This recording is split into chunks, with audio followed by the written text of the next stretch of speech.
Yo guys, wasak everyone, Velocity X. At syempre, bago po tayo mag-start, in 3, 2, 1, let's go Pokemon.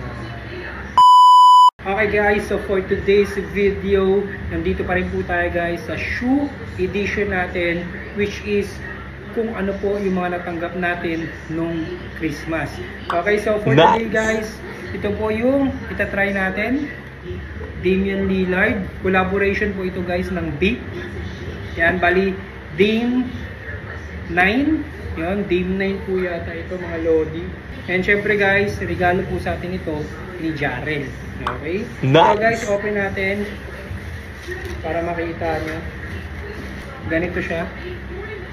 Yan siya, pang basketball. Army. Ganito po yung likod niya. Ito po yung right side. Yan. Then, ito po guys yung left side.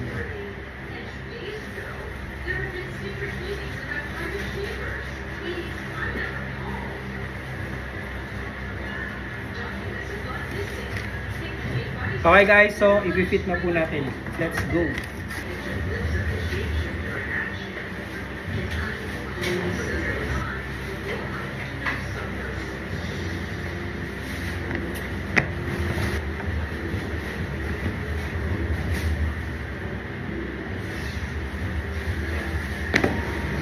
Okay guys, so ganito siya.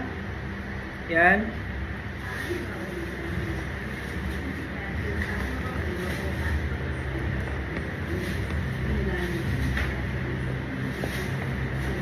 And tayo po tayo mga lodi.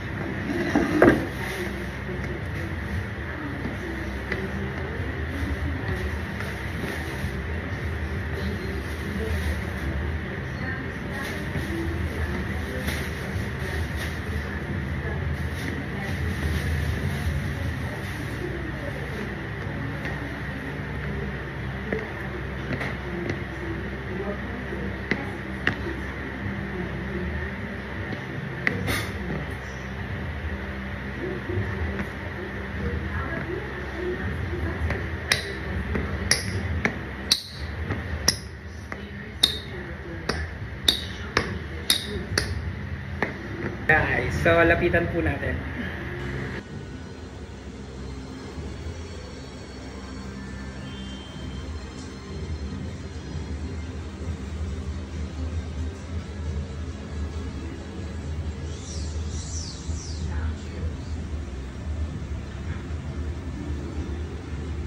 Okay guys, so ayan na po guys, nakita nyo na po yung pang basketball po na binigay po sa akin o niregalo po sa akin ni Jarrell noong Christmas, which is Damian Lillard Adidas and Bape collaboration. Yan. So guys, napakagaan niya po sa paa and napakakapit po ng spike niya. Yan, so maraming salamat sa anak ko na si Jarrell na 12 years old, di ba? Kaya niya nang magregalo sa papa niya ng ganito kagandang sapatos. And guys, no, sa mga naghahanap po ng mga sapatos pang basketball po or pamorma, abangan niyo po guys dahil magbebenta po kami ng mga sapatos sa murang halaga lamang. Kaya abangan niyo po mga lodi, abangan niyo po yung mga post natin soon. Ayan, magbebenta po tayo. And syempre guys, sa mga nandito po sa ating Facebook, huwag niyo pong kalimutan mag-like, mag-follow sa ating YouTube account. Don't forget to like, subscribe, and hit the betlog bell. Again guys, Velocity X, peace out. Sana all.